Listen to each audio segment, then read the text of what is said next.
Hello, everyone. Welcome to. Late night hype. I'm your hostess, LaShon the Boisterous. Thought you glitched out. Oh, And I'm Deuce Terry.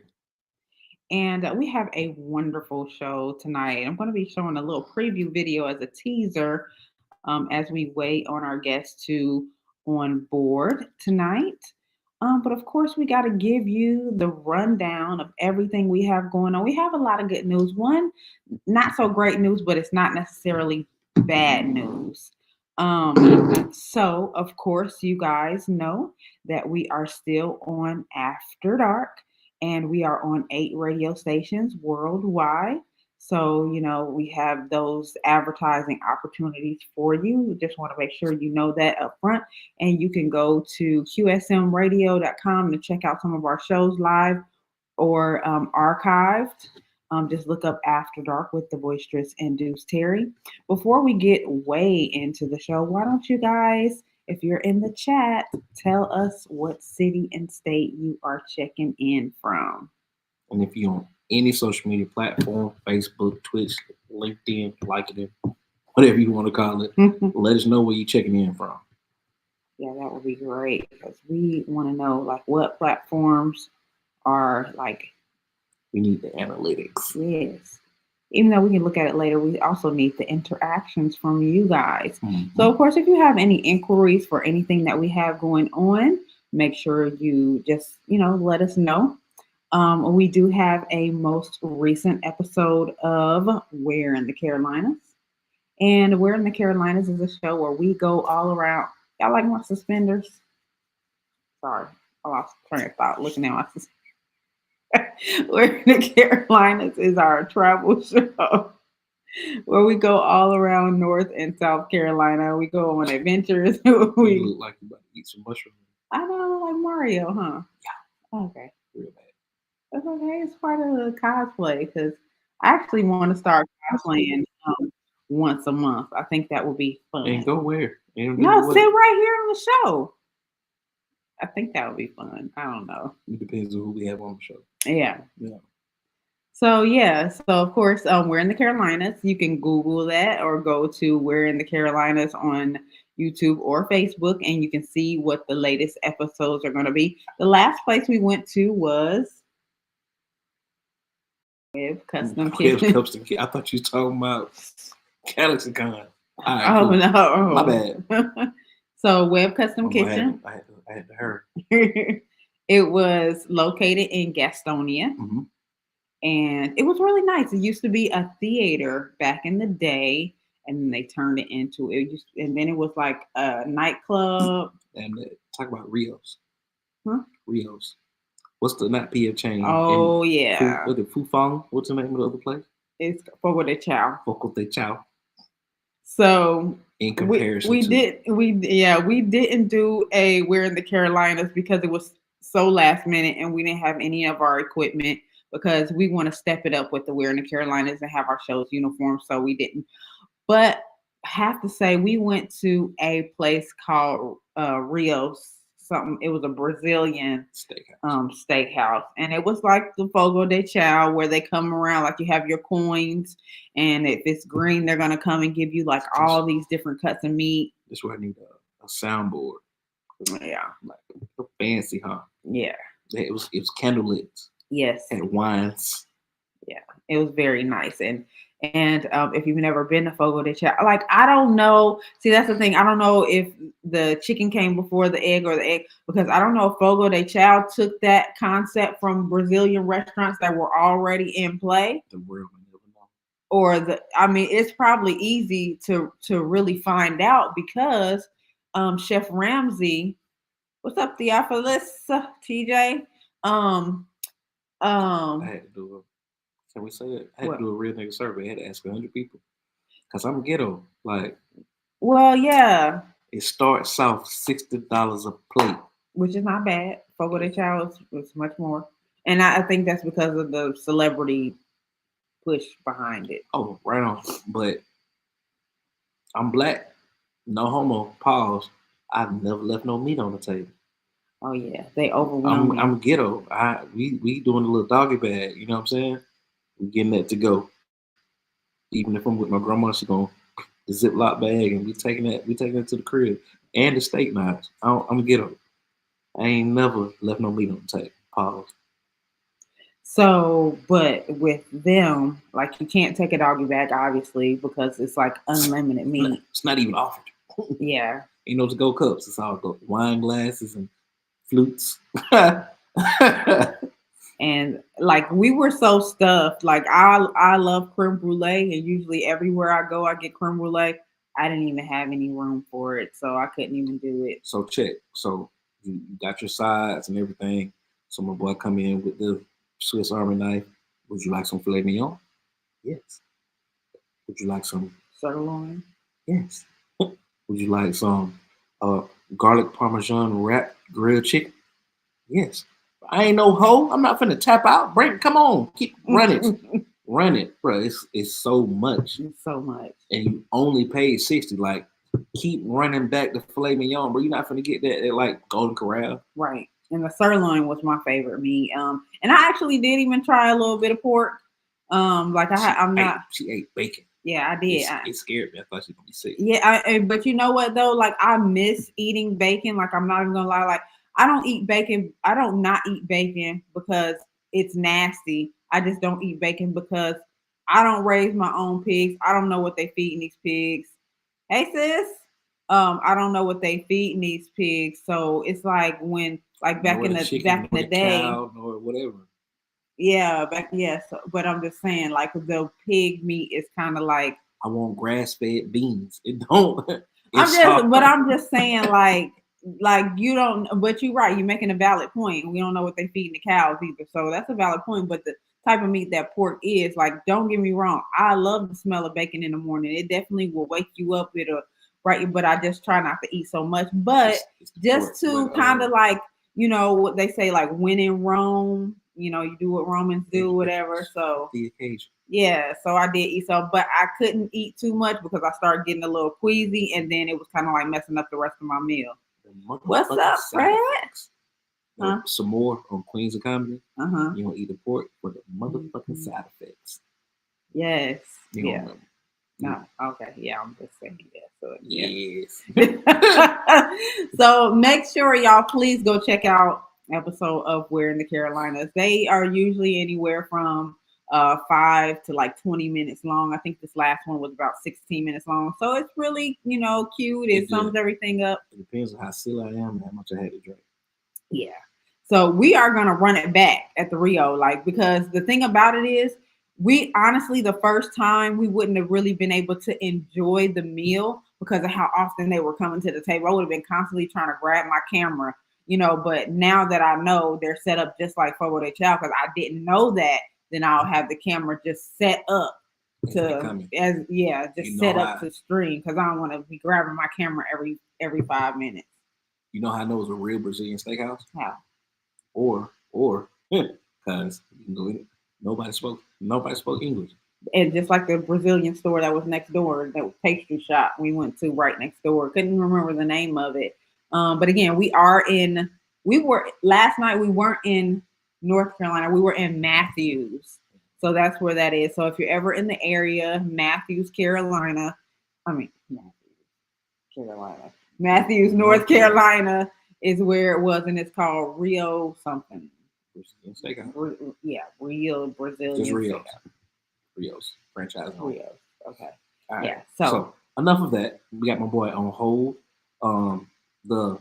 Is he a hood legend? Can we say that?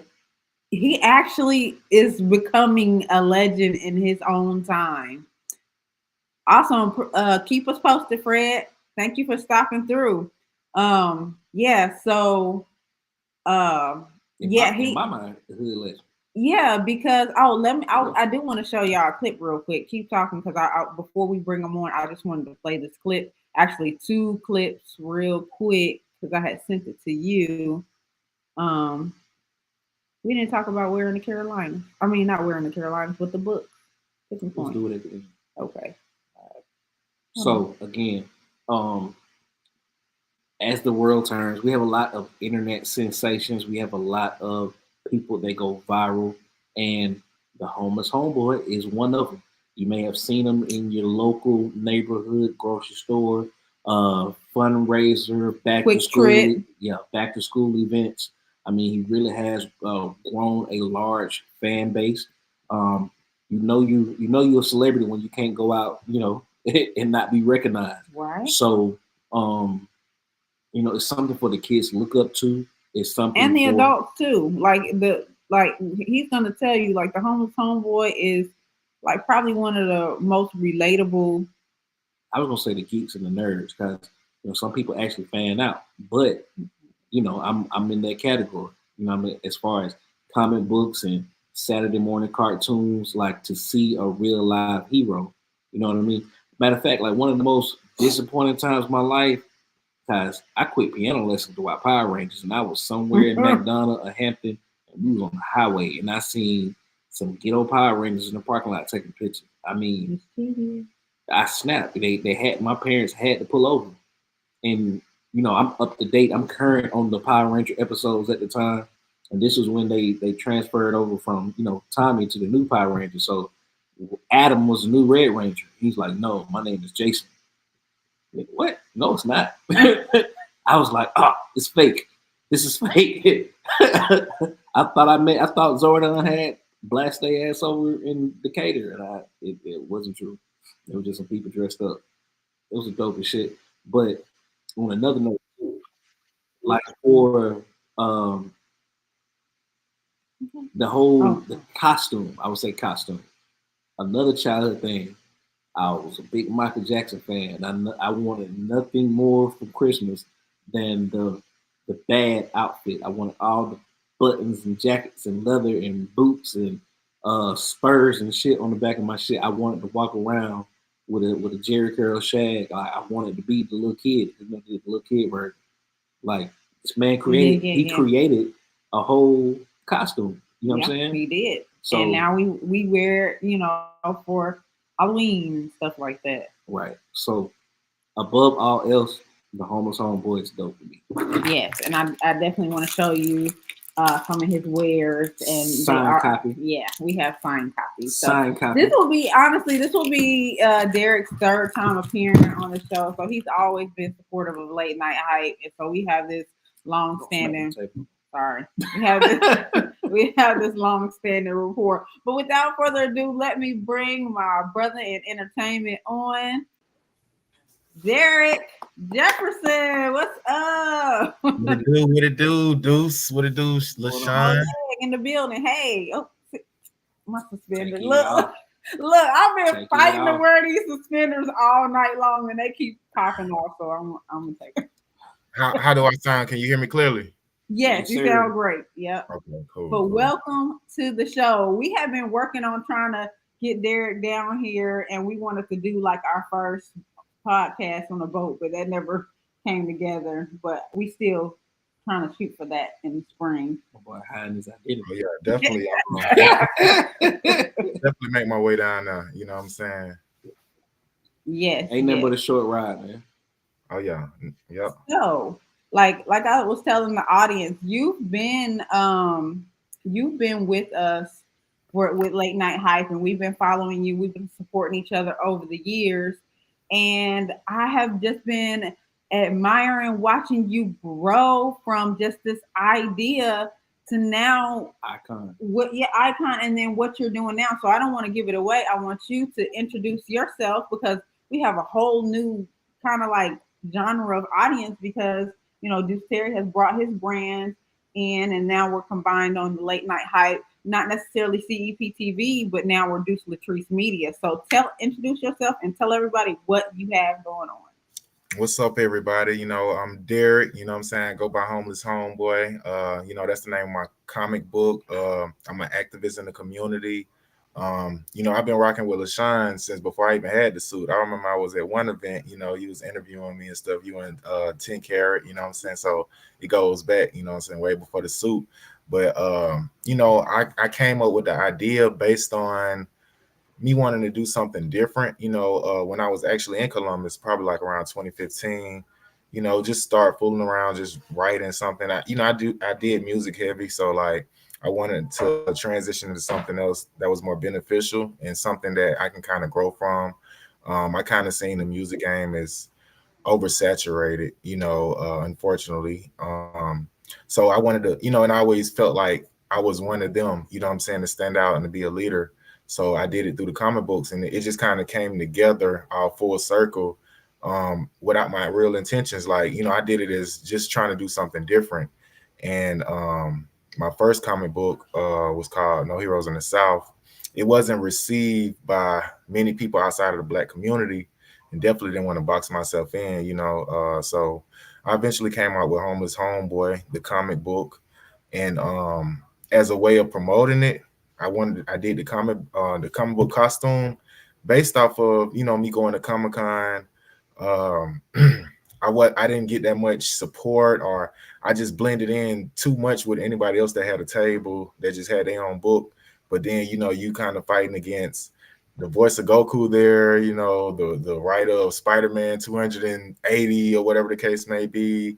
You got the person that, the draws, drew the Hulk, he's signing autographs, and, so, me just, being in there, I didn't really stand out. And, I probably made like $50, and I spent like $250 for a booth. But man, booths cost way more than that, you know what I'm saying? But nowadays, and the takeaway, what I'm saying, I turn lemons into lemonade because I didn't want to get too, discouraged for not really making my money back or breaking even, or really, making an impact. So I was like, everybody paid attention to people in the costumes the most out of anything else, So I was like, that's a way of I'm gonna promote my book. So I got to work. I did the work, I transformed my body a little bit. Then I started doing, wearing a suit. And the more I did it, the more impactful it became amongst people. Just me wearing a suit and people being inspired by me, stepping outside of the box. I always been an outside of the box type person. I never been a trendy person. I never really follow anybody else because I believe, I can create my own and people gonna follow. Even I kind of had the same concept when I did music. When I did music, I didn't do what was popular. I did what I like, and I didn't really care if anybody will like it or not. But as long as one person liked it, I did my job. But it was more of like therapy. So I took that same approach with this. I like being an eyeball. So it was nothing for me to wear a suit in public. And everybody was like, "It's not Halloween." And the more I did it, the more people drew to it. Then the kids was amazed.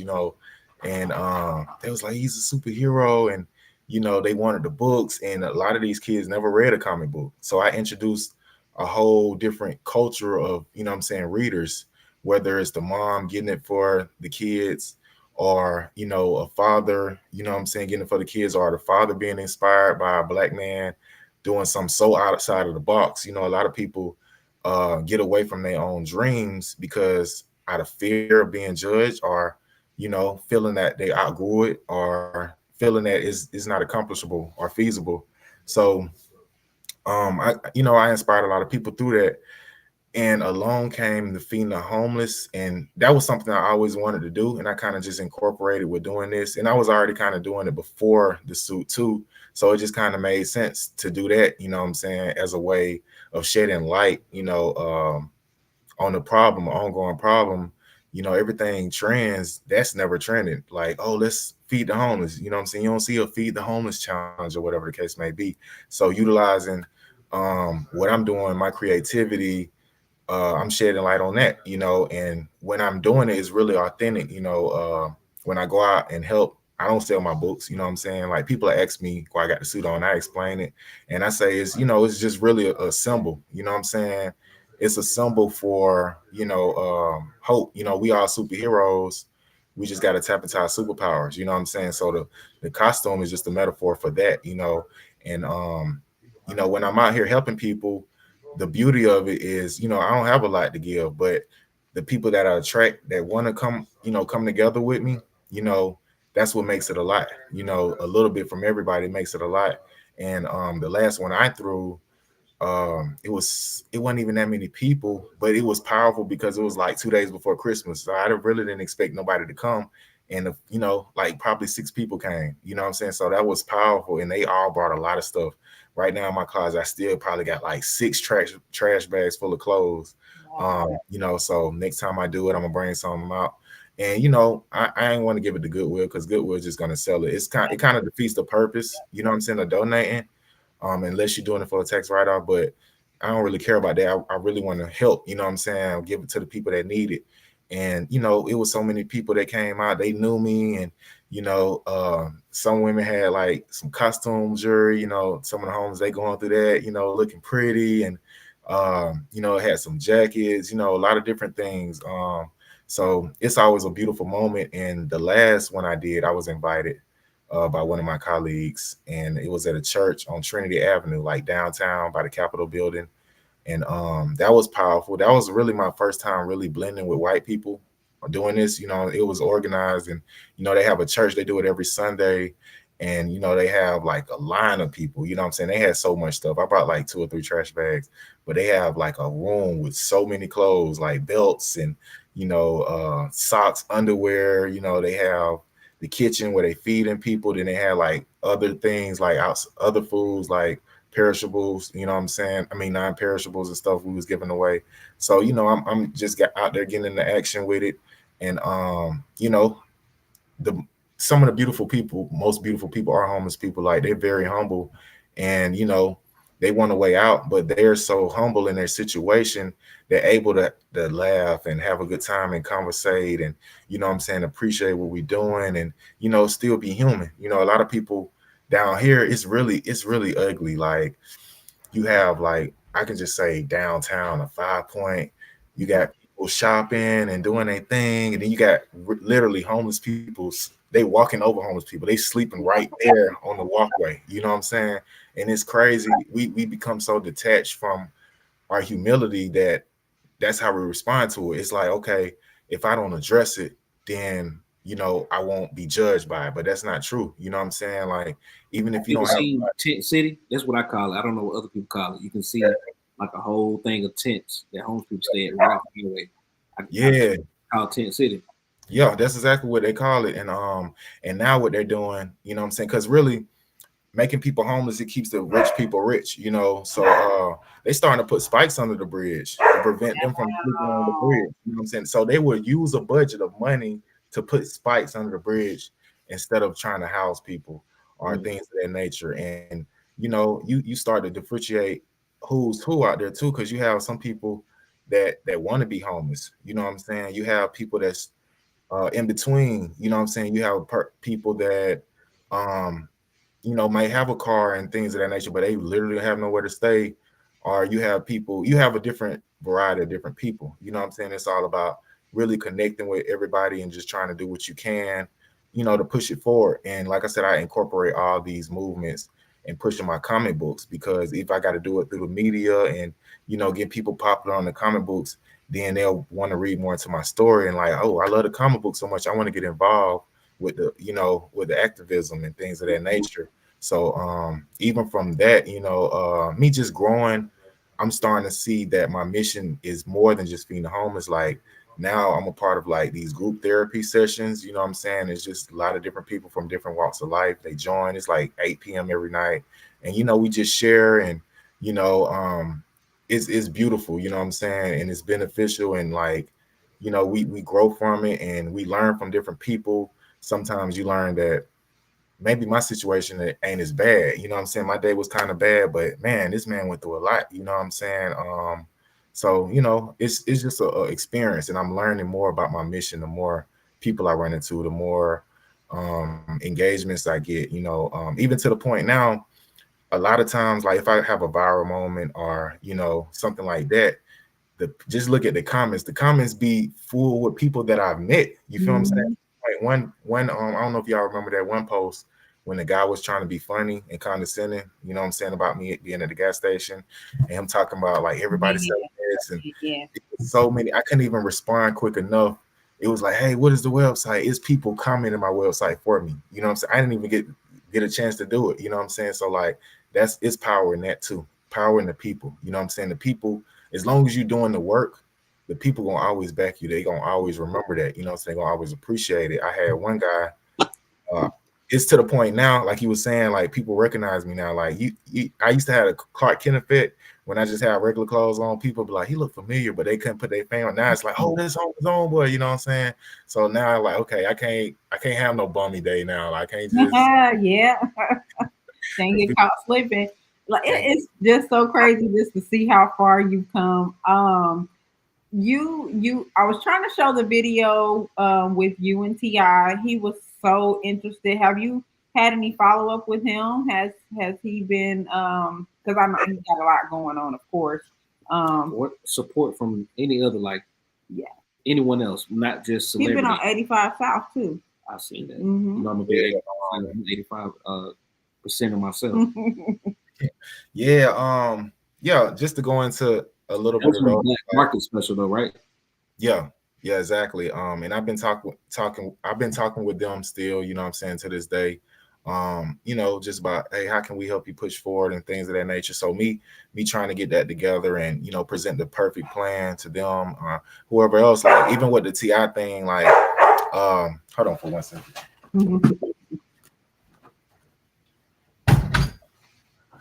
So like yeah, even with the TI thing, right? So perception is reality, right? To a degree. And like everybody, like even myself, you know what I'm saying, just from seeing how he act on TV and things, and I'm like, T.I. seems super arrogant. He don't seem like a person that'll open up, you know what I'm saying? I was like, I never want to meet T.I., you know what I'm saying? 'Cause he say, don't meet your heroes. Like, I'm a fan of T.I., on the music side. And so like when I met him, I was really surprised. I was like, what's up, T.I.? I'm homeless homeboy, blase, blase. I got my own comic book. I was like, would you mind doing some content with us real quick? And he was like, I gotta go, but you know what? I got you, man. What's up? So the clip that I did it was actually a little longer than that, but I just kind of chopped it up to the main parts that that'll stick out. But yeah, he took, you know what I'm saying, even though like T.I. really like a staple in the community. Like he literally be everywhere. Like he ain't have no security, you know what I'm saying? It was just him and Young Dro, you know what I'm saying? And they chopped it up with me. I was telling him what I was doing. He was authentically interested. He was asking questions and stuff like that. And then, at the end, he was like, man, keep doing what you're doing, brother. Like, if it's a way I can help, you know what I'm saying? Like, let me know. But even with that, I've been told that by pretty much everybody I ran into. And like how I kind of sum that up is you got to really keep doing the work. You know what I'm saying? Like just that first interaction wasn't my door to have a sit down with Ti. It's the keep doing it, and that's really like the whole reaction of the people in general. Like the first few times people seeing me like, yeah, it's dope or whatever. They may or may not buy a book. But then after 7 or 8 times, it's like they can't ignore it. It's like, look, I don't know. Some people like, look, bro, I don't know what you got going on, but whatever it is, I want to be a part of it. I want to support it. You know what I'm saying? Like I done seen you too many times. I see you everywhere. And like Atlanta being so big and the outer cities too, is the people make it small. Like Right. I might have went to one place and then I go to another side, a whole nother side of town, and they be like, yo, bro, you be everywhere. I seen you at Bonfire. I seen you at this event, one event that I only went to one time. You know what I'm saying? So like, yeah. So it's really about just continuing to do the work and make sure these folks see me. I done met a lot of different people. You know what I'm saying? And like at the end of the day, this is my legacy. You know what I'm saying? I feel like my legacy is gonna outlive me and whoever I meet. You know what I'm saying? Whether that's a celebrity or not. So You like, are definitely already all the way out there. Like your imprint. Like if somebody types in "homeless homeboy," you're coming up at the top. And I know you haven't even done like a lot of SEO and all that. Like you are in there, so you are already not basically, but in a major way, sealing that legacy for yourself. And then I know you help people with the copyright and stuff too. But Nicole Stevens asked, "Are you into nonprofit organizations when it comes to giving back? Excuse me, giving back to the homeless." I think you kind of addressed that earlier, but just more specifically. okay, well, so mine's isn't a nonprofit yet. I was trying to make it to a nonprofit. But I had this lady I trusted in, and she kind of ripped me off, you know what I'm saying? And she didn't really deliver on kind of creating it for me or whatever. But so far I kind of just, go for what I know, and I do it out of my pocket, and I do it with, you know, the donations I get and the people that join with me. But I also join other nonprofit organizations when they, you know, when they need a hand. Like the one I did, the last picture I did, that was at the Trinity Church. That was a nonprofit, you know what I'm saying, organized organization. So like, you know, I join different people's. When I don't have nothing going on, I join somebody else's. When I do have something going on, you know, I'm a promoted to the max, try to get as many people out there, and I still, you know, put on my schedule for somebody that got something coming up. You know what I'm saying? So yeah, like yeah, you know, mine isn't a nonprofit yet, but I'm definitely working towards that.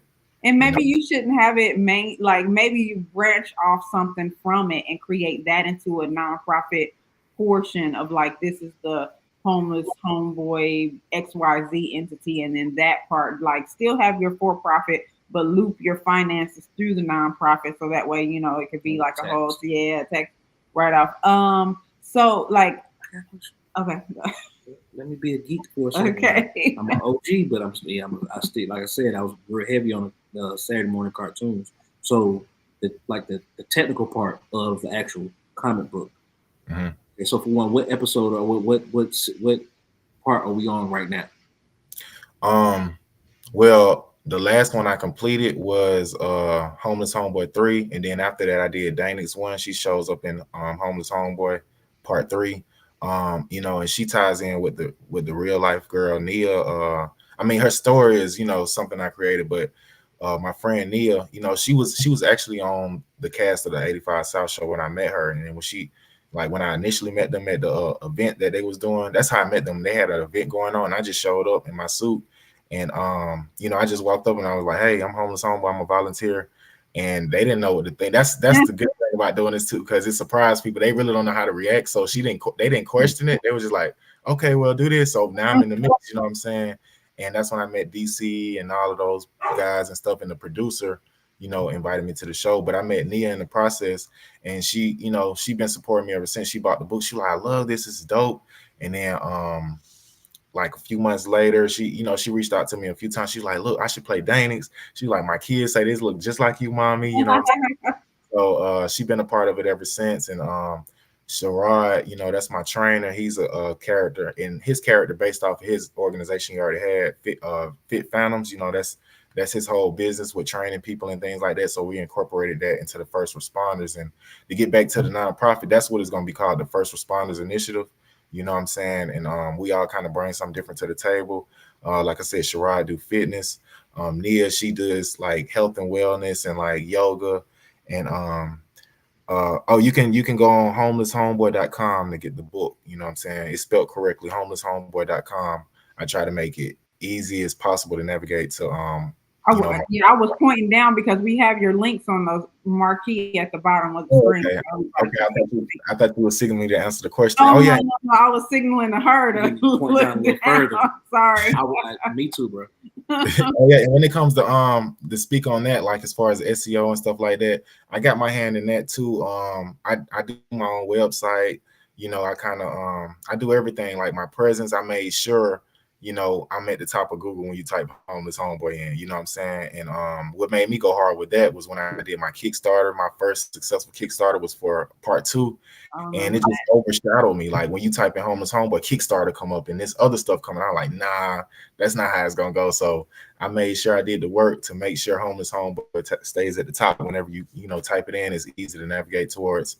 And yeah, so basically, you know what I'm saying? What I was curious about, like, you know, when you creating something like that and you have the storyboard, like where did the storyline initially come from? So okay, so that's a whole process. That's a baby that you're making. You know what I'm saying? This is something that you made from birth and it has expounded onto the world. So I think it's fantastic. Sean here, like I said, we have books and authors and we create, you know what I mean? So to do this and be successful and accomplish at it, that's a great feat within itself. But I think on a bigger scale, because people, it's Black comic artists, of course, right? But they don't get the accreditation that they deserve. So when you think about like Black comics and physically seeing that person, like because I'm old, I immediately think about Robert Townsend and Media Man. You know what I'm saying? Like that's him. You know what I'm saying? There's no doubt that that's him. He is Meteor Man. Luke Cage is a fictional character, but that is Robert Townsend. So you get to see yourself maybe one day on screen, but on paper, like in the comic, and that's great. That's awesome. Like when you give that comic book or people buy that comic book, you're the guy. You know what I'm saying? Then you have the costume, so it make it way more better than anything that you might see on TV. Mm-hmm. Exactly, man. I appreciate that. And yeah, like, just to expound on that, like, I definitely want to be a representation, what I'm saying, of what I represent. And, you know, I want to be the manifestation of that. And, I want people to see hope. I want people to see like, because it's a lot of comic book creators, and it's definitely important that I do it like this because, just like you think about the music gang, like even the underground comic book gang is kind of oversaturated in a way. You know what I'm saying? It's a lot of people. Like if you tap into some of these groups, it's probably 100 creators in Atlanta alone. So just across the whole Every day, board, brand new ones every day. every day. You know what I'm saying? Just like musicians, you got musicians every day. You got comic book creators every day. So kind of stand out from that, you kind of got to step out of the comfort zone and do something different, you know what I'm saying, to gravitate towards people. And like the beauty of what I'm doing is like I'm trying to grasp a culture or a group of people that isn't really privy to comic books. You know what I'm saying? I was one of them. Like I actually just made it because I wanted to do something new. I didn't even think it was possible. I just started writing the stories. And like my whole process of that is like I got a guy, his name Yusuf, he's in Nigeria. So like I don't know how to make the storyboard. So he took that part away from me. He does the storyboard for me. So like what I do, I bring him the script and he'll break it down into how many comic book pages it'll be. He'll draw it up. It's the first step is on the pencil, the ink, then you got the flat color, then you have the forgot what the other the last final version of it, you know what I'm saying, when it's when it pops out and stuff like that. And then from there, he sent me the digital pages and I send it to my printer in New York and he prints it up into physical books and then he ships it to me. So that's the process. And I kind of like, I had to fall because like I said, I didn't know nothing about creating comic books. So when I found out it was possible, I was like, okay, let's do it. And he kind of didn't know about certain aspects too, like the bleed part. Man, for the life of me, I could not understand. Like this one lady, it was a comic book group I was in, Independent Comic Connection or something like that. And she kept on, like, she was telling me like what can I do better with my book, and she kept on explaining about the bleed, and I could not understand for the life of me. But like it's crazy. I worked with Pastor Troy. I don't know if he'll ever put it out, but we did a coloring book, and I helped him make a coloring book. So like he was like his publisher, they was like, we need the it needs bleed on it. It need, what I'm saying, it needs to bleed or whatever for the printer. And then like he explained it to me and I finally understood. So that made me kind of go back and revamp all my comic books to make them look more professional now, you know what I'm saying, just from that interaction with him. Can you So talk about that comic book or no? It's not like, um I'm just curious to know if it's a character cast. Again, I'm old. Like Pastor Troy and Hussein, like that album. yeah. That's a real person. You feel me? Oh Anyway, yeah. yeah. I'm not under an NDA or nothing. He just Gotcha. never put it out. But basically it's a coloring book. It's about a Super Bowl, like some kids experience at their first Super Bowl. And I kind of just middlemaned it, you know what I'm saying? He told me what he wanted in it. And I even kind of threw like a page of him performing in there, you know what I'm saying? And Yeah, my artist drew it. And I just kind of middleman the process, even from paying my artists and everything, and getting it completed. And so yeah, that was a beautiful experience, and definitely I got a lot of respect from him because when I just randomly reached out to him, I seen him on Facebook. I'm like, artists don't run their own Facebook pages, so he be everywhere just like Tip. exactly, you know what I'm saying. Mhm. So I reached out to him and he inboxed me back, you know what I'm saying. I told him what I do. He was like, oh, that's what's up, man. I'm trying to make a coloring book. Let's do it, you know what I'm saying. And we put it together, you know what I'm saying. He real cool. I done seen him over several times, you know what I'm saying, even up here. And yeah, I actually meet a lot of celebrities, but like I'm really humble. I'm humbled by God, you know what I'm saying. I don't only worship God. Like I'm a fan of some of these guys. I'm a fan of a lot of people, like even when I met T.I., you know what I'm saying, I'm a fan of T.I. music, but what matters in the moment is what we're talking about, you know what I'm saying. And I met Young Jock, you know what I'm saying. he didn't follow through on what he said, but at the same time, nobody's obligated to do that. You know what I'm saying? Because like I said, at the end of the day, I'm gonna keep pushing to where nobody be able to ignore me. You know what I'm saying? So if those conversations that got dropped, they come back around, then now the price is up. You know what I'm saying? It's a whole different situation now. You know what I'm saying? Because now you might need my exposure to help your career. Where you know what I'm saying? But at the end of the day, I'm humbled by even having conversations with him or whoever else. You know what I'm saying? Greg Street. I done met a lot of people. You know what I'm saying? And a lot of people. And at the same time, I understand that you got to know, like, you can't just put your name on something that you don't really know. Like, if, like I said, that's what the point of, like, keep being out there and keep doing the work. Right. And just like to relate it to like the Columbus scene, because like I said, I was in the music stuff heavy, and I see like the main problem, you know what I'm saying, that I want a lot of artists to know is consistency. It's not about favoritism. It's not about any of that type of stuff. Like I seen somebody post like, oh man, people go support Lil Baby, but they won't support their own artists. Right. Well, you gotta put it in their face to where they can't ignore it. You know what I'm saying? And you can't just do it in Columbus. You got to get out here. You got to make your name. Like if I started Homeless Homeboy in Columbus, it probably wouldn't have took off. You know what I'm saying? Because it took for me to be embraced outside of Columbus for Columbus. Like, oh yeah, he from us. You know what I'm saying? That's why I make sure every interview, you know what I'm saying, that I do, that's the first thing I say. I'm from Columbus, Georgia. You know what I'm saying? Because like people will, and I understand it because people know me from up here. So people like Atlanta's on, you know what I'm saying, superhero, whatever, which is true in its way. But I let people know where I came from, because if it wasn't for Columbus, it wouldn't be me. Like my mindset came from Columbus. Like my isolation, you know what I'm saying, came from Columbus. So like Columbus made me in a way, but I'm able to take Columbus and spread it across the world. You know what I'm saying, to where I can shine light on the talent that's down here. But the talent it's really rare that people do that, because that's, like you said, the first thing people do is people from surrounding areas, they always claim Atlanta. Yeah, and like really, it's really like it's a conspiracy to that, because Atlanta is like, the known city in Georgia. You know what I'm saying? Like if you introducing something from Georgia, you're gonna incorporate Atlanta off the rip. So it's really no point of kind of going that deep into, oh yeah, he's from this side of town or whatever, or he's from this small city that you'll never hear from again. So like the beauty of what I'm doing is with Griffin that if you outside of Georgia and you have to explain, I'm from Griffin, Georgia, right? Like 45 minutes out of Atlanta. I'm not gonna explain all that when I you know what I'm saying? When you know Atlanta, you know what I'm saying?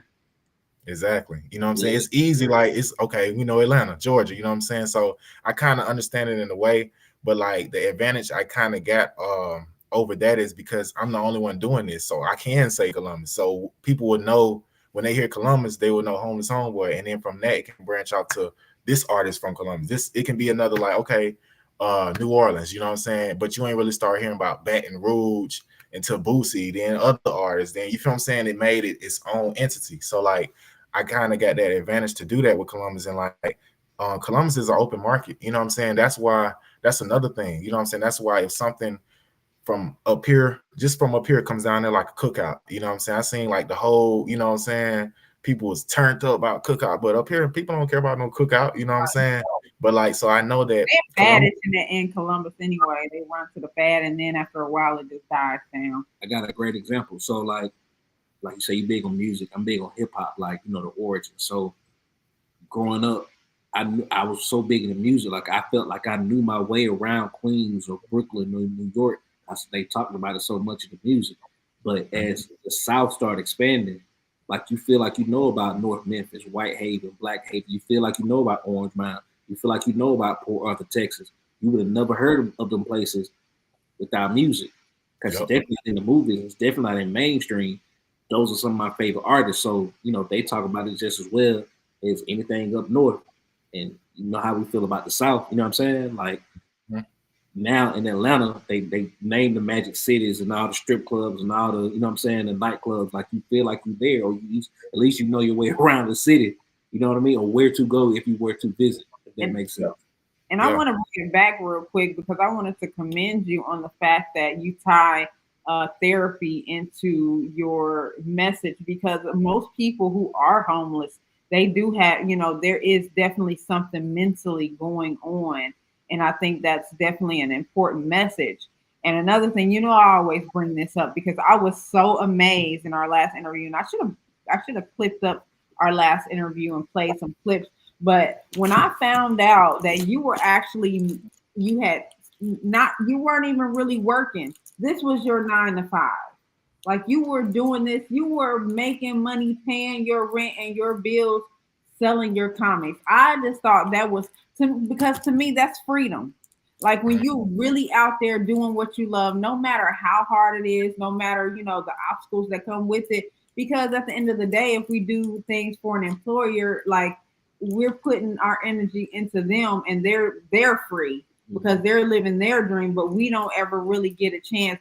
I just wanted to always tell you, like every time we get together and publicly let it be known that I am so proud of the fact that you took this risk. The fact that you were paying your bills, not working a 9 to 5, and this was what you were doing, like that's so big. That's a different meaning of consistency. Mhm. Because if you don't put in that work, or else, you know what I'm saying? Be home Yeah. for real. Right. Like, even with that, like I'm back into the 9 to 5 now, and like I was just talking in the group therapy, you know what I'm saying? And like I said, like, it's free, anybody to join, you know what I'm saying? Anytime you feel it's on your heart, I done reached out to a few of my people, you know what I'm saying, in Columbus, and they're gonna get on when they ready, you feel what I'm saying? But when they do, it's gonna be powerful and they'll never stop coming. The people that I have invited, they never stop coming. But yeah, like I was explaining in therapy today, I'm kind of like at a point now, like this year, this the year of like me grabbing life by the horns. You know what I'm saying? I got to do whatever it takes. And like I did have to go back to the 9 to 5 because I started getting more bills. You know what I'm saying? And So like, shame in that though. But the fact that like like it's still like sometimes you gotta go in and out, get something for a little while, go back out there, re-up, get a look something, So that's the name of the game. and then the unfortunate part about that is, I'm thinking it'll help me balance it out, but all it did was help me pay bills, and it pushed Homeless Homeboy further on the back burner. You know what I'm saying? And like they call it job, they call it just over broke for a reason, because they only pay you enough to keep coming to work. You know what I'm saying? It's not meant for you to expand on anything outside of that. Whether I have a job that that I work a lot of hours and I might just get paid decent, but I can't commit to this, or I have decent hours, but I'm not making enough to, what I'm saying, keep everything on. So like, it's like now, okay, I got to do something. I got to get that push. I got to find out how I can get that push, you know what I'm saying, this year, because I got to be able to commit all my time to this. Nobody got maximum wage out there. Everybody get minimum wage. That's crazy, right?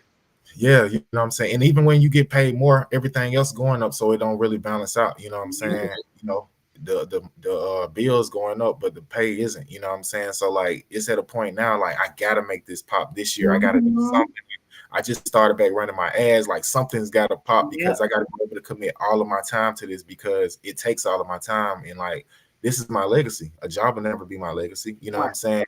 And I try to make it work to where, okay, maybe this will work for this and I can do this. And it's not, a job is selfish. You feel what I'm saying? It's not offering me anything to where I can keep this running smoothly. And I never forgive myself if I just, let this, what I'm saying, fall by the wayside. So like, and the thing about it is, like, once you work 8 hours for somebody else, you are so meant, even if it's not a hard job, because it's something that you totally, absolutely did not want to do. It just takes so much out of you on a spiritual and mental level. Sometimes you don't have anything left over for your project. We talked about that time. I was like, I just wish it was more time in a day instead of 24 hours. Give me 36 so I can have to myself. You know what I'm saying? Exactly. You know what I'm saying? And like, it's a job, even besides like the mental, you know what I'm saying? I mean, the physical strain, the mental strain is so hard, because like, even coming back into the work field, it's like, dang, this is how it is. Like, the bosses want to be condescending. They want to manipulate you to where you feel like you need a job, and you know what I'm saying, and all this type of thing. Yeah, and it's like, it's not necessary, because it's like, look, I can do the job, you feel what I'm saying, but you don't talk to me like that. You feel I'm not a kid. You feel what I'm saying? We all here grown. Some people got kids, you feel what I'm saying? Like, how you talking to somebody like that? They got kids. Like, you're not nobody parent, you know what I'm saying? And it's just a job. Just be a manager. Like, even if you gonna micromanage, just do your job. But like, don't be condescending. Don't, and like I ain't gonna lie, it's hard to like I'm steady bouncing because I can't help but who God made me to be. You know what I'm saying? I gotta be that person. And Right, and that's what'll happen. Like you can't get attached because these people will try to lock you in and treat you any kind of way. So you just don't get attached. And it always kind of put me in a situation because I gotta be real. Like, like one job, you know what I'm saying? The manager said something slick to me, you know what I'm saying, in front of everybody or whatever. So like at the meeting, we had like a meeting after break. I called him out, you feel what I'm saying, in the most professional way. You know what I'm saying? I ain't cursed, I wasn't mad, I didn't get angry. I wasn't an angry black man or whatever. I was just like, a person in leadership is not supposed to be condescending to his people that that's working for him. Instead, if you feel like something needs to be done better, then you don't make a joke about it, you address that, you know what I'm saying. And I said some other things, and then everybody just started clapping. I'm like, I know I'm finna get fired. Now you gotta get fired. I don't like you. I can totally relate because, like, okay, so I went to school to go into healthcare, had got my diploma and everything. Once I started doing my clinicals and I started seeing how people are treated in the healthcare industry, I was like, I'll never be able to keep a job because there's no way that if I see somebody doing something crazy to one of these old people, I'm going to speak up and they're going to fire me every time. So I was like, I just really wasted my time because I can't stand by. I'm like you. I'm a freedom fighter. If I see something that's wrong, I'm gonna say something because at the end of the day, I was looking for a job when I found this one. I just really feel like I wasted my time going to school for that. It's the same way with defensive law. Like Kanye said, like no one man should have all their power. Like in defense, in law, period. Like these people's lives are in your hand. If you don't take the case the right way, they going down to 10, and then you don't care. You get a paycheck. Right. Like that's right. Yeah. And think of it like this: your job, which is connected to your lifestyle, can be totally dependent on how a boss feels that day. You feel what I'm saying? So like you just supposed to sit there and take it. And like a lot of people, they're afraid to speak up or whatever the case may be. But I ain't gonna lie, I'm led by God. He never steered me wrong. You know what I'm saying? So like I'm gonna speak up. I'm gonna do it in the most appropriate way. But I gotta say something because this is who I am, and this is who I am in all aspects. Like even for my people out here, like I'm gonna always speak up. I'm gonna always do. Like I was about to tell you the story with one guy. I was in my regular clothes. He walked up to me. He was just like, "Man, I appreciate you so much." And I was like, "Wow, what I do?" He was like, "It was one day, man. I needed some money, and you know what I'm saying. I needed some food, and I needed to get on the bus. And you gave me like $10. I think it was your last, 10 on you and stuff." And I couldn't even remember doing it, but I believed it because that's who I am in my heart, you know what I'm saying? And those are the type of impacts I like to make, you know what I'm saying? I'm the one that'll stand up to the bully that's bullying somebody that's not even directly affecting me, but it indirectly affects me, you know what I'm saying? So this is my mission, you know what I'm saying? I can't let nothing stop that, you know what I'm saying? But I can't compromise, you know what I'm saying, where I need to, but at the same time, I can't come to no complete hope, you know what I'm saying? Because God chose me to do this. And it's a lot of things I went through just to keep maintaining this. And I'm going to see it all the way through. You know what I'm saying? I'm blessed to do this, and You're definitely a chosen one for sure. I do want to talk about something that what? I got a question. Okay.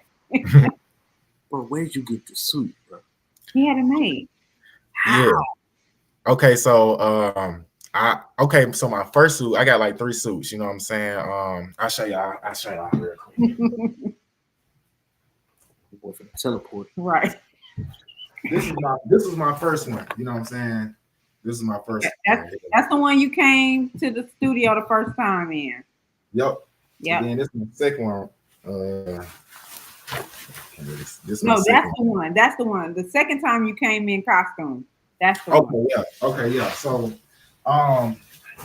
so the first suit, I got somebody in France to make it, and it was all screwed up. The length was messed up, and she charged me like $1,000. I just paid for it because I don't know what it's supposed to cost or whatever. So even with it, not fitting right, and then I had like some muscle pads and it just looked weird, you know what I'm saying? So I rocked that till I couldn't rock it no more. Then I got the second suit, the one that you seen me in. And that's when I met my seamstress, you know what I'm saying? Her name Marilyn. She stay in Stone Mountain. And I actually met her through who I was reaching out on Facebook or the internet, and I ran into somebody, and he was like, yeah, I got somebody for you. So he sent me to her, and I've been rocking with her since. She made the one I got on too. And I'm working on my next one, like probably sometime this summer. And basically, you go in, get your measurements. I got, the character design, to spin around the front and the back so she can kind of know, in the size or whatever. And like she's talented. So she look at the picture and she make the suit based off of that, my measurements and stuff like that. Probably Love take people about like a month. And she made Danik's suit and she made Fit Phantom suit. So she, and she real fire. You know what I'm saying? Like one Mhm, time, mhm. Danik's she got her car broken into, you know what I'm saying? And then they stole like a bag, which her suit was in. We had just came from an event, so she had changed and she had a suit in the bag. So it got stolen, you know what I'm saying? So we had, like 2 weeks later, we had like a book signing at Greenbrier Mall. So we called Miss Marilyn and we told her the situation. She was like, I got you. And she had the suit done like 2 days before we went to the No event, you know what I'm saying? So way. she Now, fired with it, you know what I'm saying? imagine So this, if you will. Imagine this, if you will. When you blow up, like when you get, like you're already blowing up, but when you get to that level, Good Morning America. when you get to that level, and then somebody has that suit because it had been stolen and passed around, and they realize what they have. Like, oh my God, this is a suit from Original. the original suit from the Homeless Homeboy universe or whatever. This nigga Alfred made the suit for the niggas and then stole it. Like, can you yeah, imagine it resurfacing after they see that it's worth, a lot of money? Like my imagination goes wild because I've always seen, like, ever since when I saw your stuff, I was like, he's gonna be one of the greats. Like you, Bentley, Brandon, Mo Leg, like all of y'all. Like I knew that y'all were gonna be one of the greats, and I was like, this is my tribe. So like everybody that I invited on the show, I always see a reflection of myself in the people that I've always had on my show. And mhm. over the years, I also want to take. Oh, this is what I wanted to address. My bad. Oh, that's okay. So you got a review on a YouTube channel, and it wasn't very nice, but you took that in stride. What I saw was like when the guy reviewed the comic, he was not very nice, and it was like he had a group of people who were afraid to go against what he was saying because I know the comic, I know the concept or whatever, and like he was like it wasn't, I won't say it was bad, he was just like really really critical of every And little thing, bias. and you commented on it. You was like, thank you, so like it was so humbling. You were like, thank you so much, I appreciate anybody that looks at my comics and pays it attention, whatever. Like how, like, are you ready for that, like once you go up, like, because that is just like minuscule in comparison to when you get to that level that you're World going bread. to, like that's gonna be a thing. Are you mentally prepared for the opposition?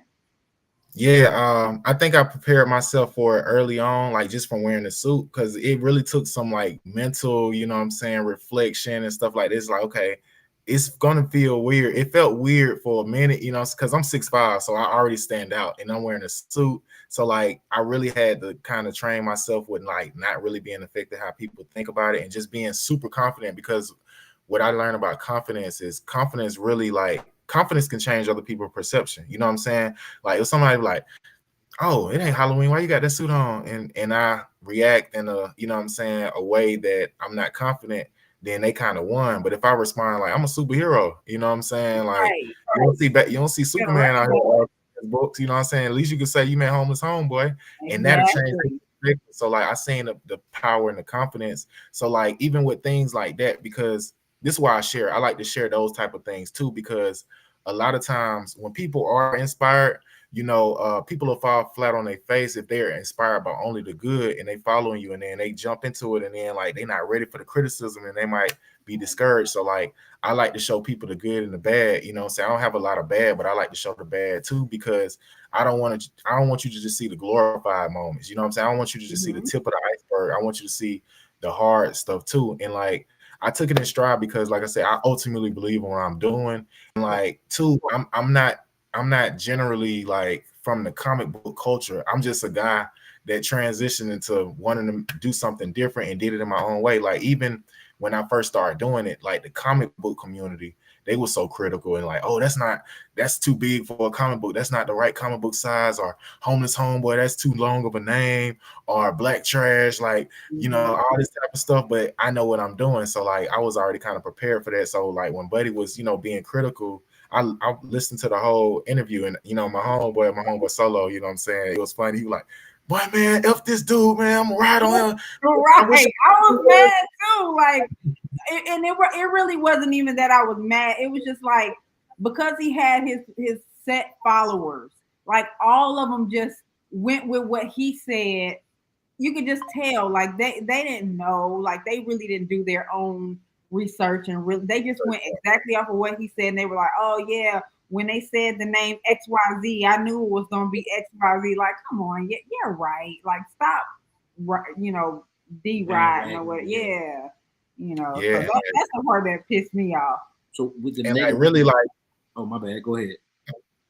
no, I was gonna say, just to explain further, like if you notice, he said he met me at Comic-Con, you know what I'm saying? And I don't, because I meet so many people at Comic-Con and like I be doing my thing. Like when I'm out there, I be seeing other comic book creators and they be they just be sitting at the table smiling as people walk by. I'm like, look, man, you better get from behind the table. You gotta interact with people, you know what I'm saying? You gotta it's a million people in here selling something, you know what I'm saying? Everybody can't buy everything. So you gotta be one of those things. And like people were like, especially people that will buy something, like they won't even try to make eye contact with you. You know what I'm saying? Hello? You can hear me? Yep. Okay. Yeah, so they wouldn't even make eye contact with you. You know what I'm saying? So like, I was like, bro, like it was one dude, he told me about his book, you know what I'm saying? And then there was somebody walking by. I just regurgitated what he told me about his book, and I was like, hey, look, check this out. Don't even walk by, you know what I'm saying? Woo, woo, you know what I'm saying? And I sold him a book. He just looking like, you know what I'm saying? So when I met Buddy, I made some type of impression on him for him to buy it, you know what I'm saying? And I'm selling my books. I was selling my books way higher than any other independent creator. So he's seen something in it to buy it. But maybe he's a comic book creator himself. And like I'm big on psychology. So I know how to like take a step back and look at the bigger picture. Maybe he's not as successful in creating his own brand, or maybe he probably was jealous, or maybe he was judging me based off the comic book guidelines, which I don't live by. I created my own way of doing things. So like he was right about a few things, like when he was being critical about like making the comic book. I didn't do it like that. I did it like me making a story and putting it in comic book form. So I don't live by the criteria of the general comic book creator population, which always will kind of be in a bubble because they don't know how to step outside of that bubble. And like now the same person, the same people that hated on me, like they even tried to counsel me. Like, I don't know what, like how say y'all not a real industry. Nobody really knows you outside of this group. How could you counsel me from the world? You know what I'm saying? A lot of those people reached back to me. You know what I'm saying? Like when they couldn't ignore me, you know what I'm saying?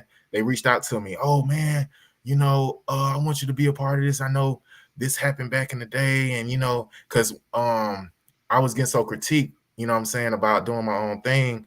I was supposed to collab with another comic book creator, like, and he was kind of like a mentor. He was kind of showing me the steps about certain things, like even posting and certain things that I even learned and I took away from. But ultimately, like he allowed the impact of the creators to affect him to where he wanted to kick me off of a project that we were working on.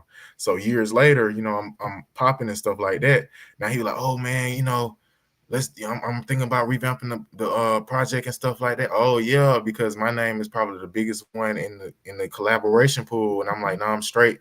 Keep doing what you're doing. So like I said, with criticism, it's realistic. You know what I'm saying? And it's gonna happen. Like you can think about any artist or any celebrity. Everybody's been critiqued on some level. Even the people that you think guide you, like even Michael Jackson, even J. Cole. Like J. Cole is the most positive person that stay out the way.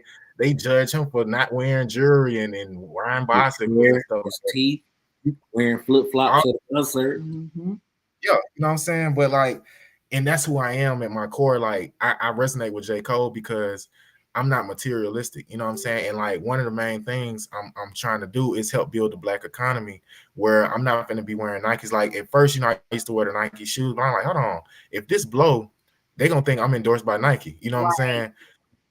saying? I wear their shoes if they paying me a check, but until then, I'm gonna, you know what I'm saying, connect with the community. Like, every time I see a Black creator, if I got some money, I'm gonna buy their shirt, I'm gonna do this, and that's what my wardrobe gonna consist of. Not Gucci, not all this type of stuff that don't really, we don't get paid back. Like a lot of these Italian white folks with these brands that we're so obsessed with, they don't even want us wearing it. They'll tell us to our face, look what Gucci did. They made fun of it. They played in our face with the little sweater thing, and people stopped. And now people back wearing Gucci, and you know what I'm saying, but it don't contribute. Yeah, Tommy Hilfiger really didn't say what they said he said, but like Balenciaga, they did some foul stuff too, and they still do some pretty foul things. But when you got And that then type of hold on the industry, it's hard to. and the reason they do it because they got such a chokehold on on us and materialism. Like we consumed by materialism as a people. I'm generalizing because I'm not. You know what I'm saying? Like I only believe in my people. You know what I'm saying? I want to rock the brands that needs that push. You know what I'm saying? Nike don't need me to push them. You know what I'm saying? But this praise, shine, whatever, you know what I'm saying? Like I shot with a lot of people, and that's what I'm wearing, you know what I'm saying, when I'm not wearing a suit. I'm trying to find some shoes. I found one because I wear like a 15, so that part is hard, you know what I'm saying? So like I found a shoe brand, and they were like, yeah, every time I see them, like, yeah, we trying to get your size. So that's what I'm about, you know what I'm saying? I'm trying to be like an inspiration, and I'm trying to be the manifestation, and like all of that, you know what I'm saying, of what I represent. So like people can know it's not a gimmick, you know what I'm saying? Like so that's what I'm about, you know what I'm saying, really building from the inside out. So I had a question too, like because we're talking about So criticism. yeah, Being that you're based in Atlanta right now, uh-huh. I know how Atlanta is, right? It's a lot of different blocks and turns and avenues that you can be at wearing the suit at nighttime. You ever had a situation where you was wrong place, wrong time? Like I can imagine, like you get ran up on by a bunch of freaky aunties, but it could be, you know what I'm saying, the opposite. You feel me? So I'm all right. I'm gonna speak on what I think you talking about. I'm gonna speak on another part. So like, being in the wrong place at the wrong time. I pretty much probably always in the suit. You know what I'm saying? I'm pretty much everywhere. I done been in because I'm from Columbus, so it'll take for me to be there to really realize, like, hold on, this is the hood. Like when I went to Mechanicsville for the first time, it don't really look like the hood until you like notice like the hood symptoms. You know what I'm saying? Like all these gates, you see little crackheads running by and stuff.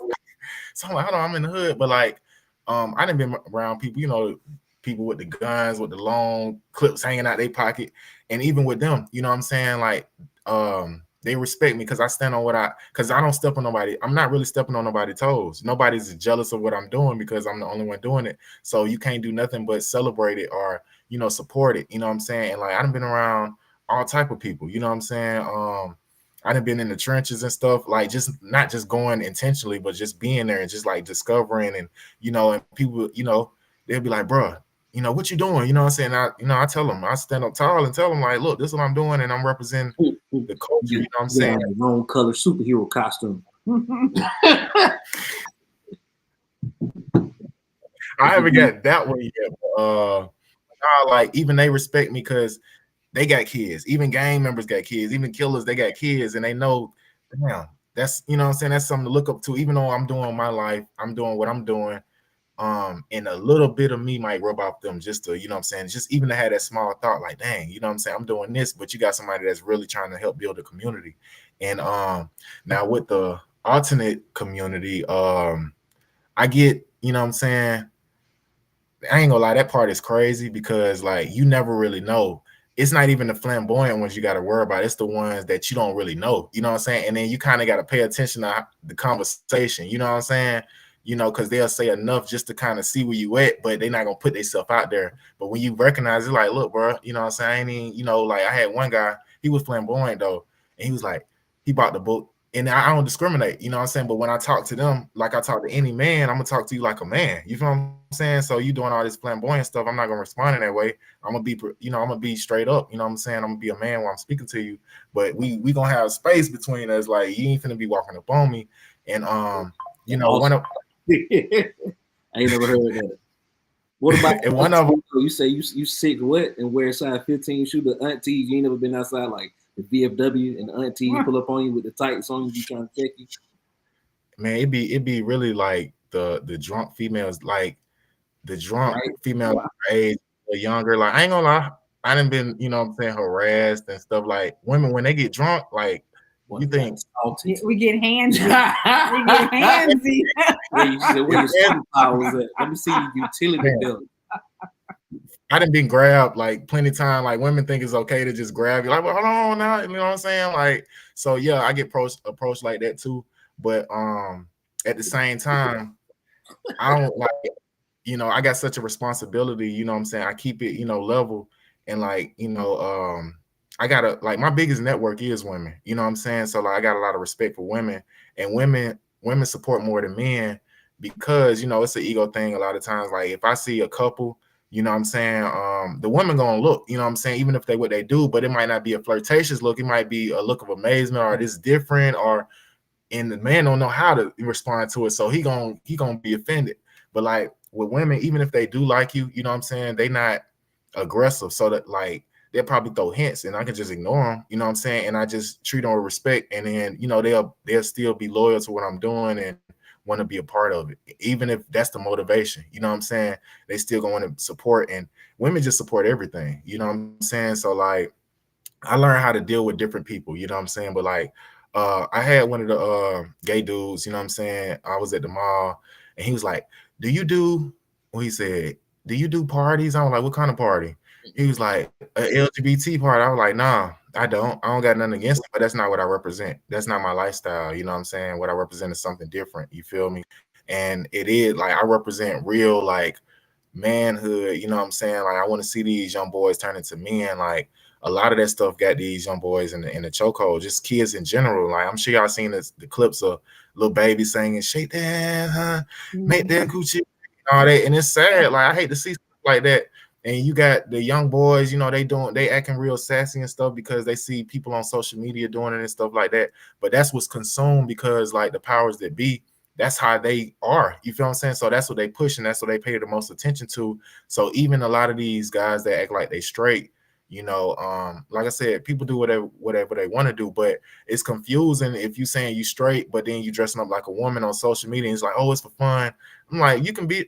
It's not funny. Like you can really be funny in real funny ways. Like a straight man would see no, like the same thing. Like okay, it'd be a lot of men that claim they straight that do these clips acting like a woman. I would rather it'd probably be just as funny if a woman is acting out this, you know what I'm saying? Because it's relative to how women act, but I don't want to see no dude do it. Like, Well, you know, that's so funny that you say that because in the recent interview, Cat Williams, the whole thing, everybody's cousin or whatever. So Sean Wayans, Marlon Wayans got on and he talked about the very thing that you're talking about, and he said his rebuttal to what you said was, when white men put on a dress, it's art, but when black men put on a dress, it's gay.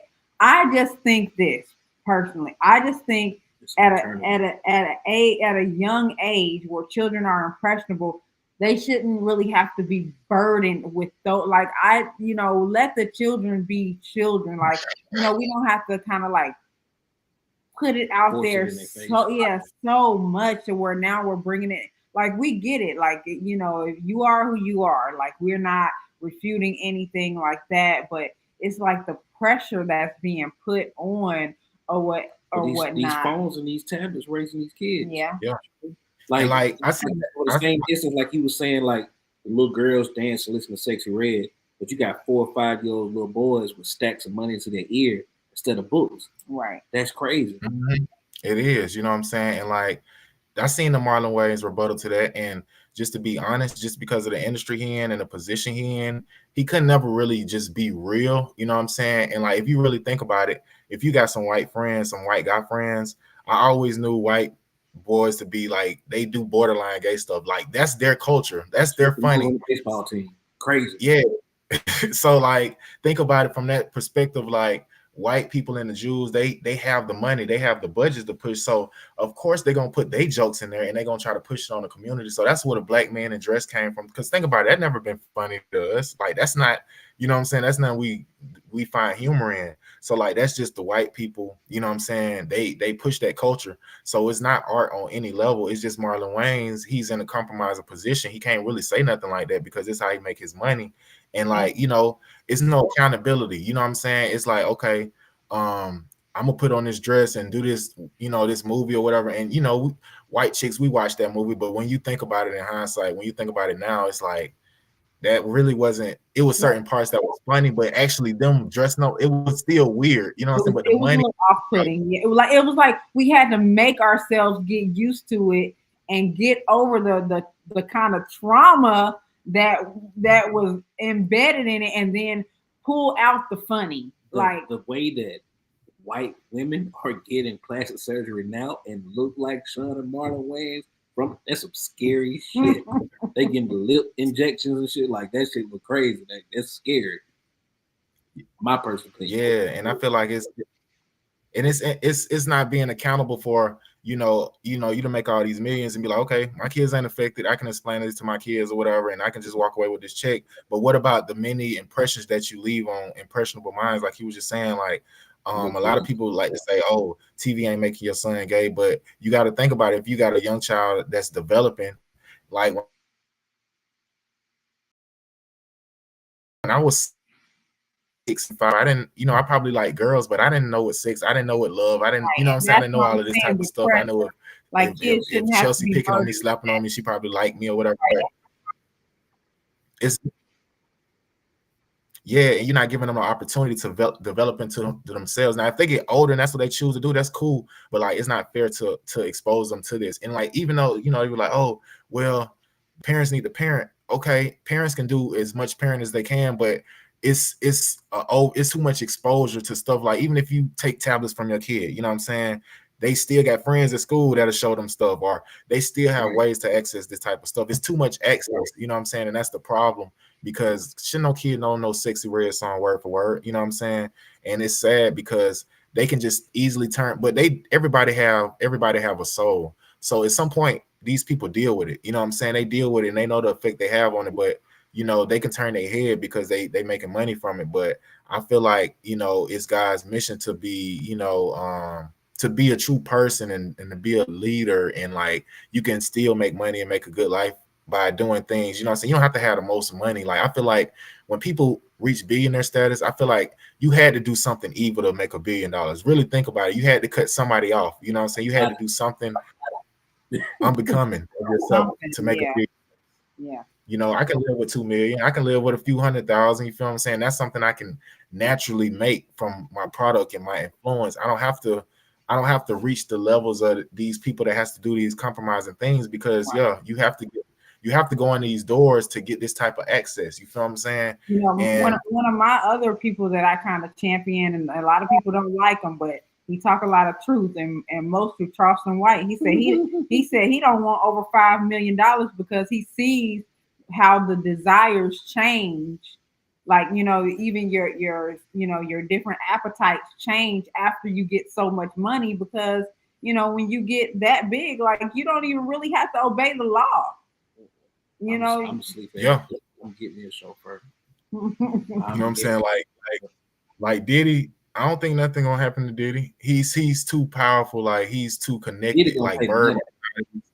Diddy gonna pay the money. I think that his empire has expired and it's gonna topple. I really think so.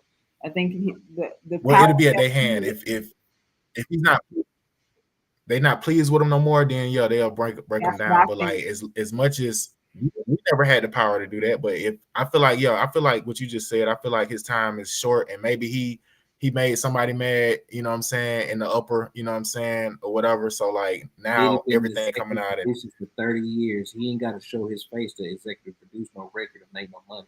He can still make all his money and be just as powerful and lay back and be chill. You know what I'm saying? Just like people giving opportunities, just like Jay-Z, to score soundtracks and movies and do But different things and anytime, opportunity.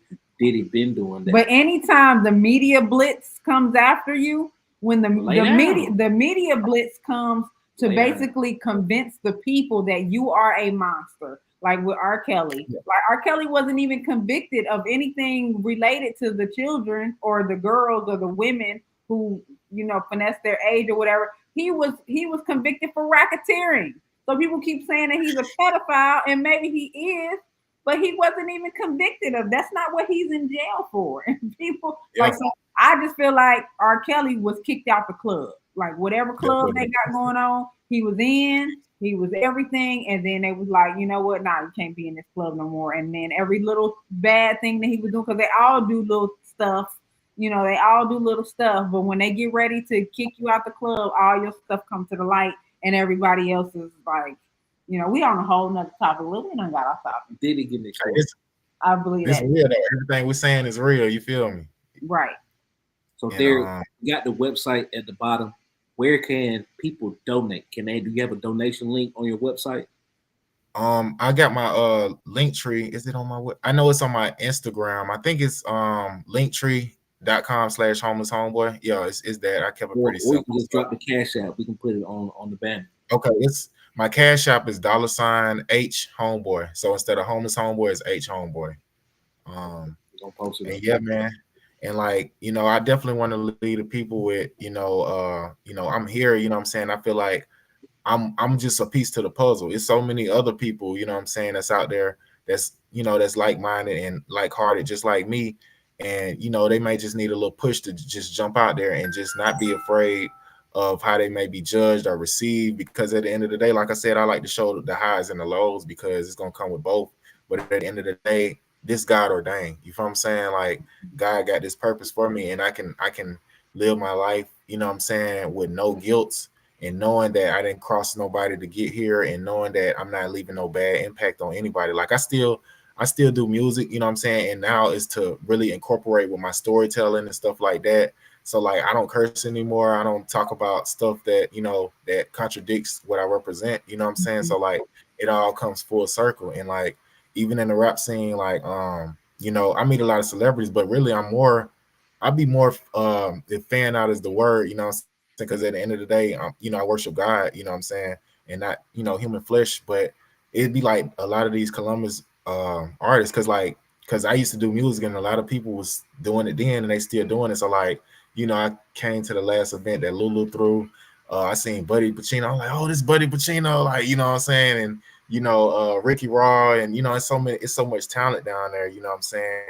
And I want a lot of people to realize, like, just keep doing the work, what I'm saying. Don't really worry about trying to get the approval of Columbus, because that's like a losing battle. Like, it doesn't really amount to anything, because number one, everybody wants to be number one, so nobody's going to big up. So like, it's definitely like, it's not realistic that people like, oh, we need to come together, and what I'm saying, because think about all these rappers, everybody want to be big, and we just gonna make one person blow, like, kind of like the Asian effect. Like, the Asians will move over here, and they all bump together, and they all put the money in the pot for one person to get a restaurant. When that was successful, then they bring it. But that's not a real concept amongst the Black community, because you got egos, and nobody's willing to take the back seat, what I'm saying, to see somebody else go up just to wait on their turn, what I'm saying. So that's the hardest part. So if everybody just get in their bag and just keep going hard and just get out the city, what I'm saying, like, don't, you can perform for the city and stuff like that, but like, get out here and expand your name, do what you need to do on social media. Like, like I see Ricky Raw, he be traveling and doing his thing, and like, that's the best thing you can do as an artist, is because the city gonna receive you. Like, when you get big enough, they gonna be running to your Then little they gonna stuff. claim you. Yeah, then they gonna claim you. Yeah, You know what I'm and, saying? and, and like this popular saying says, people at the top are collaborating. It's the people on the bottom that's competing. Mhm. So it's definitely the mentality. And I do want to talk about one last thing, and I want to show it to the audience as we part ways for tonight. Your intro, I got that uploaded, and I want you to kind of present it and tell us how you did that, and you don't have to share like how much you invested in it, but I think that's big, because that means that you really saw the vision, and you have a project coming up where you're going to be doing live action. We hadn't talked about that. Yeah, and I give you an exclusive. So okay, as far as the animation, so I it cost me $1,600 and it's just a minute, you know what I'm saying? And like that was me kind of learning animation and stuff like that. And it's gonna tie into the live action show. So when I did that, it's a guy in India through Facebook I met. And I reached out to him and I sent him all three books and he read all three books and studied them and he kind of made the intro around that and I did the music, you know what I'm saying? And it took him probably like a month and a half, Good but yeah, time. I knew that was gonna be a big part of my portfolio because nobody's really done that like that, you know what I'm saying? Let alone, and that was my first time really trying to do something different on the rap side. It's like, okay, I'm finna rap about, my intro and what Homeless Homeboy about and stuff like that. So that was a big thing. And like when I was on the 85 South show, one of the guys, he reached out to me like probably the beginning of last year. He was like, yo, man, I remember you came on the show, man. I love this cartoon. And I want to see how we can help, you know what I'm saying? How we can help you expand that or whatever. So, me doing my critical thinking and stuff like that, I know like me spending 1,600 on a minute, you know what I'm saying, to be able to do something that's gonna be substantial, like as far as a cartoon, I would really have to have a big budget, which I knew that nobody's probably finna, you know what I'm saying? Or at least I didn't have the resources to get that type of budget. Cause like when I do something, I want to do it right. I don't want to do nothing, you know what I'm saying? So like I was like, instead of doing a cartoon, you know what I'm saying? I was like, let's do a live action show. So this was somebody from the media art that's inside of, that's over that from the 85 South show. So that's who to deal with, you know what I'm saying? And so I Awesome. was like, let's do Sound the like live action. work that Chad did. You talking about Chad, right? Uh, Not him. That's the guy that's over the part that I went on the podcast. You know what I'm saying? Oh, He Black over Mark. that part. Yeah. This the guy over like media and he make decisions on that side. So like I guess like the shows and stuff like that. So yeah, he brought that to my attention. I was like, it'll make more sense to do the live action, you know what I'm saying? Because all it would take for, the right cast, you know what I'm saying? And me going to art They building their network. They got the app and the Roku. They got everything just strictly 85 South instead They of are just branded. YouTube. Right. exactly, you know what I'm saying? So basically I was like, I'm gonna take acting classes. Huh? That's what I was going to ask about that earlier, being that they're expounding or expanding. I'm Yeah. sorry. Yeah, exactly. So I'm part of their expansion too, you know what I'm saying? So I was like, it'll make more sense to do the live action and then I just go to acting school. I go to acting class because I watch enough of I done seen some Tubi movies and stuff like that. And I feel like your first impression is your best impression. It could be your last impression. So like I want to be A1 in that. You know what I'm saying? He didn't even tell me to go to acting school. I said, I'm gonna go to acting school because I'm finna play this part and this can be like, you know what I'm saying, the next step in my career. So I want to be down pack. And then like when I started going to acting school, that's when I realized it's a real thing. Like everybody that probably watch a movie think, oh, I can act, but it's so much that comes with acting. You know what I'm saying? So many. It's 12 steps to just a scene. You know what I'm saying? It's 12 steps to a scene.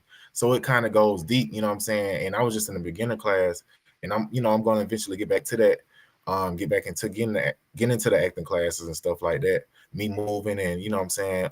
But so yeah, I learned a lot with that, you know what I'm saying? So we've been in the talks of, moving forward with that and, me going to the acting classes. So we supposed to get close to finalization of like the contracts and all that type of stuff in March, probably early April and stuff like that.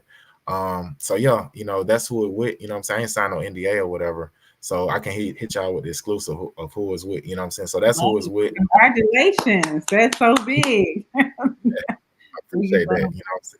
Still want to push on clip, right? Mm-hmm. Yeah. Yeah, so yeah, this my clip, you know what I'm saying? The intro to Homeless Homeboy.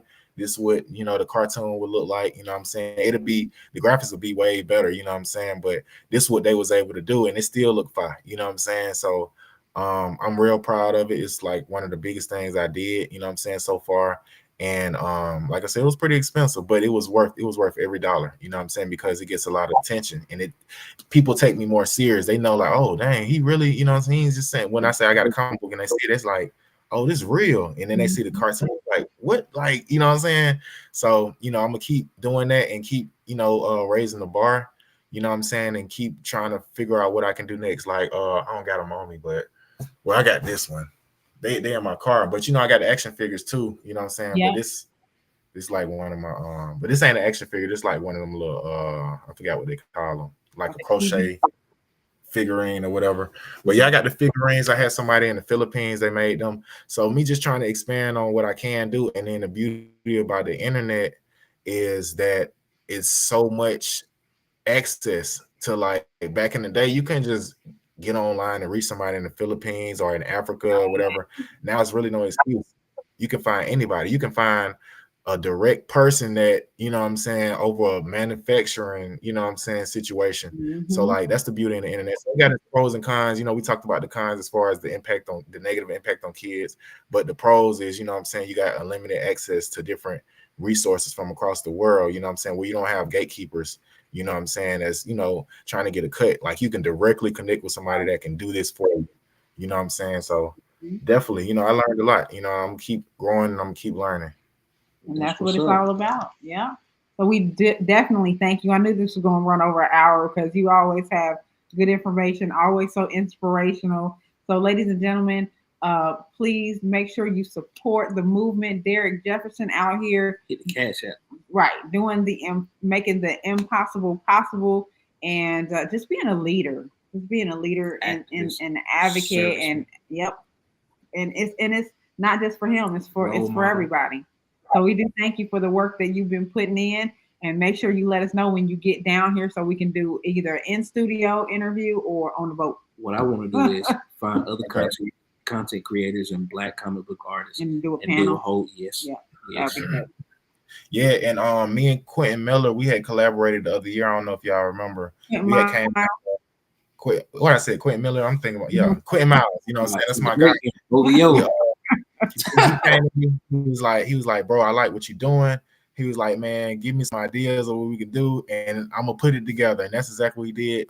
He put the event together, he financed it, and he got the building. And you know, I'm always trying to reach out, you know what I'm saying, to other artists and stuff like that. So Davion Chester, you know what I'm saying, that's my guy, like way before like people kind of knew him. Like I remember when because back when I was rapping, he did like a cartoon picture of me in my group. So we kind of been connected since then. That was like probably 2013 or something like that. You know what I'm saying? With him too. I think I bought some of his products at a something. I'm connected with him too, some type of way.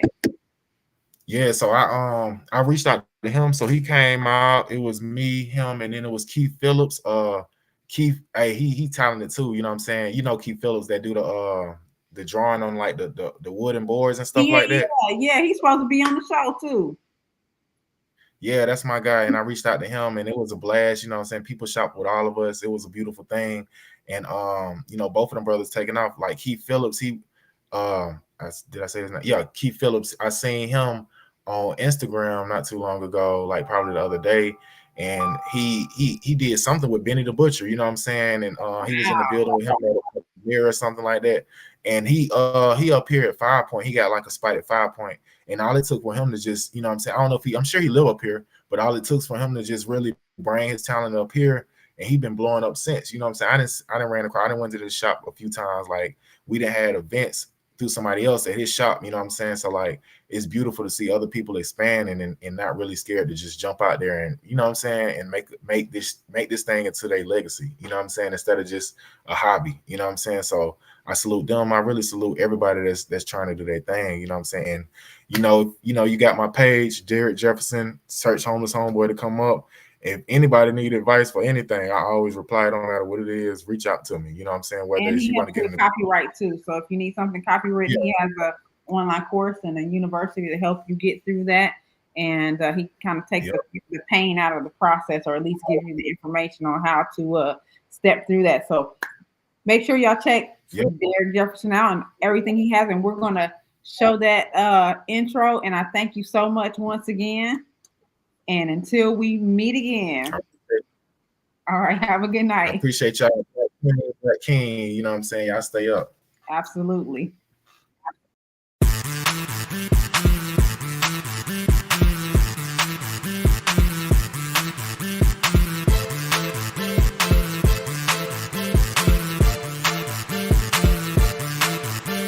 Stories, fables, a whole lot of flavor. Took this oath to protect my neighbor. Walk through the streets with a week ain't able. Keep up with the news on my bootleg cable. You ain't been through nothing till you lived on your own, and you rent past due when you check all gone. Your girlfriend left, now you feel a lot alone, boy. Till you find out you got the power of the homeboy. Look up in the sky, that's a bird, that's a plane. Now we up and we never gon' fade. Protector of the neighborhood, I'm never gon' stray. Homeless homeboy, they calling my name.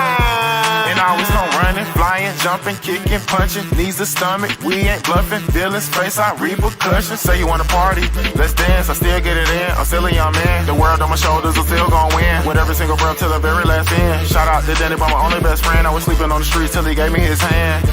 And we never gon' bend, this the beginning of a legacy, it's never gon' end. Stories, fables, a whole lot of flavor. Took this oath to protect my neighbor. Walk through the streets with a week ain't able. Keep up with the news on my bootleg cable. You ain't been through nothing till you lived on your own, and you rent past due when you check all gone. Your girlfriend left, now you feel a lot alone, boy. Till you find out you got the power of the homeboy.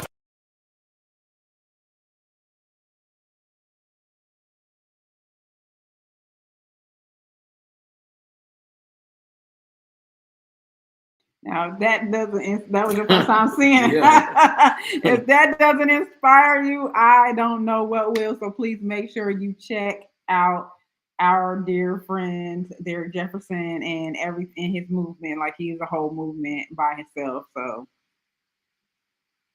Gonna cut it wrap. huh? Gonna cut it. It's a wrap. Yeah, it's a It's wrap. for the night. Yeah, it's a wrap because we kind of ran over. So we will see y'all next week. Next week we have Farrah Mitchell. She is a law firm. She owns a law firm. And if you need information on how to start this year off right, and you have a record and you need it expunged, or you need to know how to get it expunged, then you need to tap in to our next show next Wednesday night at 10 p.m. Eastern Standard Time. You promote that show. I know some people. Yeah, for sure. We'll get it out there. Right. So we're looking forward to that, and we're looking forward to having you join us on the late night hype show. Night. Night.